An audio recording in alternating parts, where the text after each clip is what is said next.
मैं ये बात आपकी समझ गया, मगर सोहेल भाई वॉल्यूम्स में एक ट्रेडर को क्या देखना चाहिए पहले? मूवर्स जिनमें ज़्यादा वॉल्यूम आया हुआ है, मार्केट का इंडेक्स, कि मार्केट का इंडेक्स रोज़ के मुताबिक जैसे 40 करोड़ अगर for example on an average trade हो रहा है, तो आज अगर 20 करोड़ है तो मैं एंट्री ना लूँ, या आज अगर 60 करोड़ तो मैं एंट्री ले लूँ, ये देखना चाहिए? या उसको अपनी स्क्रिप्ट को देखना चाहिए कि मेरी स्क्रिप्ट, मेरे पास खबर किस चीज़ की है, खबर क्या है? जैसे फॉर एग्जांपल मैं यूजुअली इन्वेस्टर्स को ये बात सजेस्ट कर रहा होता हूँ, कोई मुझसे अगर पूछे फॉर एग्जांपल XYZ शेयर कैसा है, मैं बोलता हूँ कोई खबर बताओ क्या है, मतलब फंडामेंटल्स देखें, टेक्निकली बताओ कहाँ खड़ा है, ये देखें, या वॉल्यूम देखें। अब मेरा ये ख्याल है कि volume is the third factor here, कि पहले आप फंडामेंटल्स देखें, टेक्निकल्स देखें और फिर आप वॉल्यूम देखें। आप कह रहे हैं पहले हम वॉल्यूम को देखें हलचल देखने के लिए, तो वॉल्यूम तो कुछ माजरत के साथ, मगर कुछ ऐसे आइटम्स में भी आपको टॉप वॉल्यूम नज़र आ रहे होते हैं जिन आइटम्स के कोई फंडामेंटल्स ना हैं, ना पिछले 10 साल पहले थे, मगर वो चल रहे हैं आजकल, इस साल चले हैं 2021 में, राइट? अब एक इन्वेस्टर अगर एंटर हो जाता है एक ऐसे आइटम के अंदर जिसमें सिर्फ वॉल्यूम ऊपर था, कि उसको लगा था हलचल चल रही थी, बाइंग सेलिंग रेशो देख लिया उसने, बाइंग ऑर्डर ज़्यादा हैं, चले ऑलमोस्ट सेलिंग ऑर्डर्स उतने ही हैं या उससे कम है, तो क्या उसकी ये सक्सेस है मार्केट में? वॉल्यूम के बगैर कोई भी सक्सेस नहीं है। देखें, आप कह रहे हैं वॉल्यूम थर्ड पे जाते हैं, लेकिन टेक्निकल्स में एक चीज़ होती है साइडवेज, सही है? एटलस बैटरी, एक साइड बैटरी, आप कोई भी नाम ले लें। अभी सिक्योरिटी पेपर्स रिसेंटली मुझसे किसी ने सवाल किया था ग्रुप पे अपने ही, तो मैंने कहा था भाई ये फ्लैट बिल्कुल 142 के बिल्कुल फ्लैट साइडवेज में खड़ा हुआ है, यहाँ से चलेगा तो रैली बनाएगा। एटलस बैटरी सिक्योरिटी पेपर 142 पर खड़ा हुआ था। Same goes for Exide battery, same goes for national food, 200 पर खड़ा हुआ था। मुझे कितनी स्लिप्स याद हैं, वो खड़ी रहती हैं, फंडामेंटली स्ट्रॉन्ग होते हैं, टेक्निकल कह रहे होते हैं कि this is a best support, उसका वॉल्यूम नहीं आता अनटिल एंड अनलेस उसके अंदर बायर एंटर होगा टेक्निकल्स की बुनियाद पे। और फंडामेंटली तो स्क्रिप्ट अच्छे ही हैं जो मैंने नाम लिया अभी इस टाइम नाम लिए, लेकिन वो फंडामेंटली स्ट्रॉन्ग स्क्रिप्ट भी टेक्निकली मजबूत होने के बावजूद बगैर वॉल्यूम के चल ही नहीं सकते। अगर आपका बायर इंटरेस्टेड ही नहीं है, देखो स्टॉक मार्केट क्या है, व्हाट इज स्टॉक मार्केट, आपकी क्रिप्टो करेंसीज क्या है, आपका दूसरा कारोबार क्या है, all economies business depend on only one thing, demand and supply. Demand and supply अगर नहीं है तो फिर कुछ भी नहीं है। इस वक्त डिमांड नहीं है स्टॉक मार्केट में। क्यों नहीं है? Players are full of money. जिन्होंने खेलना था, जिन्होंने 46 से 42 करनी थी, जिन्होंने 42 से 49 करनी थी, उन्होंने अच्छी खासे पैसे बनाए, उसके बाद उसको डिस्ट्रीब्यूशन फेज में छोड़ के चले गए। दोबारा जब वो आएंगे उनको डिस्काउंटेड प्राइस पे मिलेगा। You can predict the market, you can not predict the manipulation. देखें, आपको अपने स्क्रिप्ट्स को देखना है, अपने टेक्निकल्स को देखना है, फंडामेंटल्स को देखना है। अच्छी फंडामेंटल स्क्रिप्ट्स पे टेक्निकल्स लड़ाएंगे तो ज़्यादा बेहतर होगा, और उसी दिन चेक करेंगे अगर उसी सपोर्ट लेवल पे वॉल्यूम आ रहा है तो आप एंटर होंगे, तो ज़्यादा सक्सेस रेशियो है। Fundamentals, technicals, then volumes. Support करेगा वॉल्यूम्स आपके टेक्निकल्स और फंडामेंटल्स को। अगर आप सपोर्ट के ऊपर लेते रहेंगे, आप खुद ले रहे हैं, मैंने भी ये 100 बिल्कुल लोअर पे आया हुआ, बॉटम पे आया हुआ, मैं आपसे ले रहा हूँ भाई, मेरे साथ कोई और लेगा, 4 लोग लेंगे तो चलेगा ना। वो चलेगा कब? इंस्टीट्यूशंस में म्यूचुअल फंड्स भी कुछ, अब तो म्यूचुअल फंड्स बहुत सारे ऐसे हैं जो टेक्निकल्स की मदद यूज़ करती हैं, चाहे वो इंडेक्स के नंबर्स हों, चाहे वो आइटम्स के नंबर हों। आपको चीज़ें आनी चाहिए। क्रिप्टो करेंसीज, डिजिटल करेंसी इस वक्त आपका फ्यूचर है। किस पे चलता है? Based on what? न्यूज़ पे, रूमर्स पे, ट्वीट्स पे और टेक्निकल्स पे, ठीक है? उसमें अभी प्योर फंडामेंटल स्ट्रॉन्ग नहीं है। कॉइन बेस है, बाइनेंस है, आई हैव रेड इट, चल रहा है, दुनिया भर में माइनिंग चल रही है, युआन भी आने वाला है, लेकिन उसके अंदर क्या है? कारोबारी हजम। गिरा क्यों?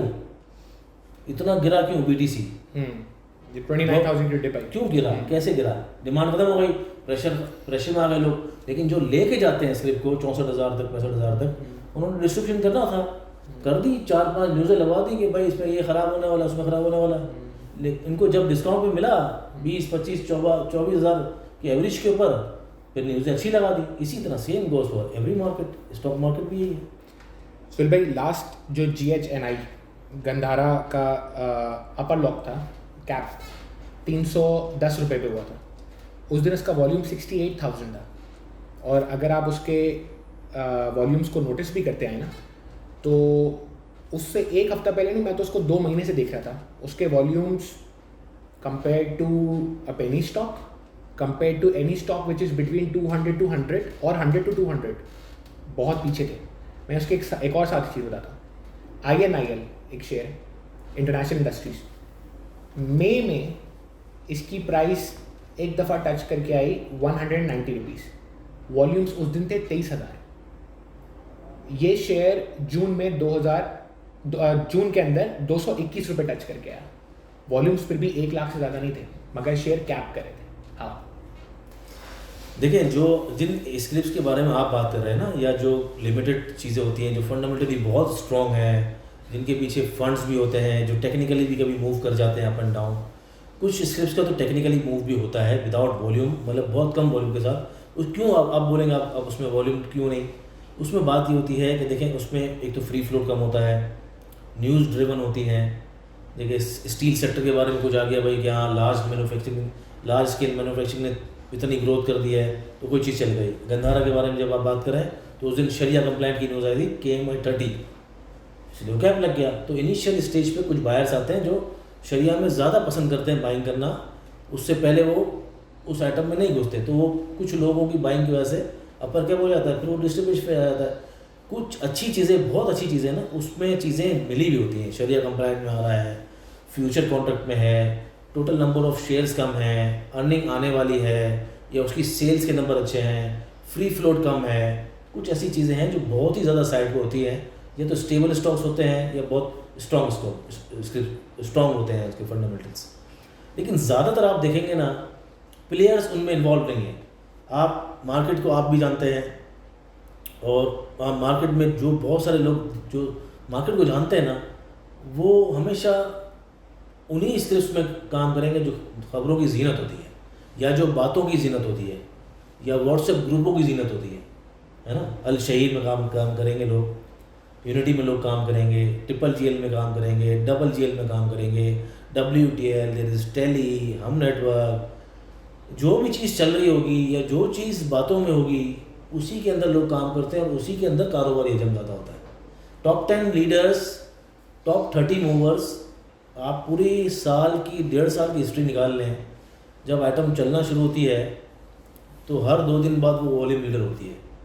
जब नहीं चलती है दूसरी कहानी आती है। अब नेटसोल वॉल्यूम लीडर नहीं होता। नेटसोल जब 300 की रैली तक चल रहा था तो हर 2 दिन बाद नेटसोल वॉल्यूम लीडर होता था। अब नेटसोल चल नहीं रहा। अब जो चल रहे हैं, WTL चल रहे थे, 1.25 से 4.5 की रैली बनाई, हर 2 दिन बाद वॉल्यूम लीडर बन रहा था। अब वो वॉल्यूम लीडर नहीं है। अब कोई और स्क्रिप्ट मिलो। अब जब भी मार्केट चलेगी, जब भी चलना है मार्केट ने, क्योंकि टाइम फ्रेम हमें पता ही नहीं है, जब मार्केट ने चलना है तो कुछ नए स्क्रिप्ट ऐड हो जाएंगे 2-3, और कुछ जो है वही पुरानों में से आ जाएंगे। तो मार्केट आपकी इतनी बड़ी है ही नहीं। शायद आपका अब नया सिटी फार्मा है, या सिटी फार्मा ने कैप किया, हालांकि इतनी ख़राब मार्केट थी।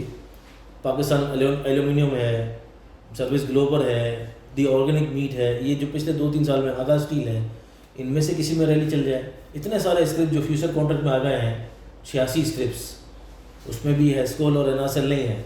और हेस्कोल समझे मार्केट का पार्ट बना। हेस्कोल कितना, आपको खुद पता है कि कितना बड़ा वॉल्यूम लीडर तो हेस्कोल होता था। हेस्कोल की जगह भी किसी ने पूरी कर ली, इसके बावजूद 2 अरब का वॉल्यूम लगा मार्केट के अंदर। तो आप अंदाज़ा कर लें कि मार्केट की जो पार्टिसिपेंट्स हैं वो कहाँ ज़्यादा जाते हैं, वॉल्यूम को देख के जाते हैं सर। ठीक है, तो अगर हम एक दफ़ा दोबारा कुछ फैक्टर्स को नोट डाउन करें, जो फैक्टर्स इंपॉर्टेंट हैं मार्केट में बाइंग सेलिंग करने से पहले, तो सबसे पहला फैक्टर आप वॉल्यूम कहेंगे as a investor point of view. Yes, investor point of view fundamentals. Second factor technicals. Third factor volumes for sure. Fourth factor market की सारे जो बाहर की चीज़ें हैं, सेंटिमेंट्स, और अच्छा जिसमें पॉलिटिक्स भी आती है।